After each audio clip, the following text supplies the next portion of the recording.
ৰাজ্যত চাহ জনগোষ্ঠীয় লোকসকলে ভোগ কৰি অহা দীৰ্ঘদিনীয়া সমস্যাবোৰৰ সন্দৰ্ভত কেন্দ্ৰীয় চৰকাৰ তথা ভাৰতৰ প্ৰধানমন্ত্ৰী নৰেন্দ্ৰ মোদীক দৃষ্টিগোচৰ কৰাবৰ বাবে উজনি অসমৰ ৰাজেশ মহানন নামৰ এজন যুৱকে গ্ৰহণ কৰিছে এক বিশেষ পদক্ষেপ।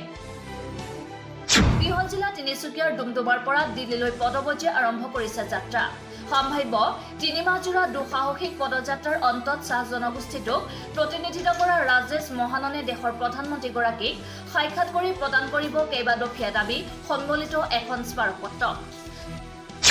চাহ জনগোষ্ঠীটোক শীঘ্ৰেই জনজাতিৰ মৰ্যাদা প্ৰদান কৰা, চাহ শ্ৰমিকৰ দৈনিক মজুৰি 350 টকালৈ বৃদ্ধি কৰা, চাহ বাগিচা অঞ্চলত উচ্চ শিক্ষাৰ পৰিৱেশ গঢ়ি তোলা, ৰাজ্যৰ বানপানী সমস্যা কেন্দ্ৰ কৰি উপযুক্ত গুৰুত্ব আৰোপ কৰা ইত্যাদি দাবীৰে প্ৰধানমন্ত্ৰীৰ ওচৰত প্ৰদান কৰা হ'ব স্মাৰকপত্ৰখন।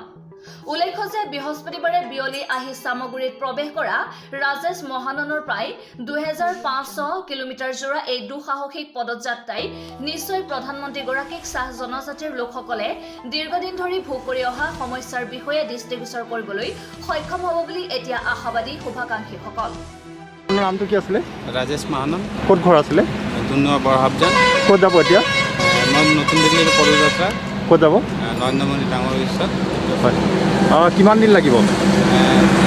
2-2.5 মাহ লাগিব। কিমান মান লাগিব? 2-2.5 মাহ লাগিব। হয়। খোজকাঢ়িয়ে যাবগৈ? খোজকাঢ়ি যাম। আপোনাক আকৌ কোনোবাই সহযোগ কৰিব নেকি? সহযোগ কৰিব। হয়। কোনে কৰিব? কোনে কৰিব? বৰপেটাত কোনোবা এজন আছে নেকি? আছে। হয়। আমাৰ সংগঠন আছে ছাত্ৰ সংঘ। হয়। সিহঁতি সহযোগ কৰি আছে মোক। কিহৰ কাৰণে যাব আপুনি পদযাত্ৰা কৰি?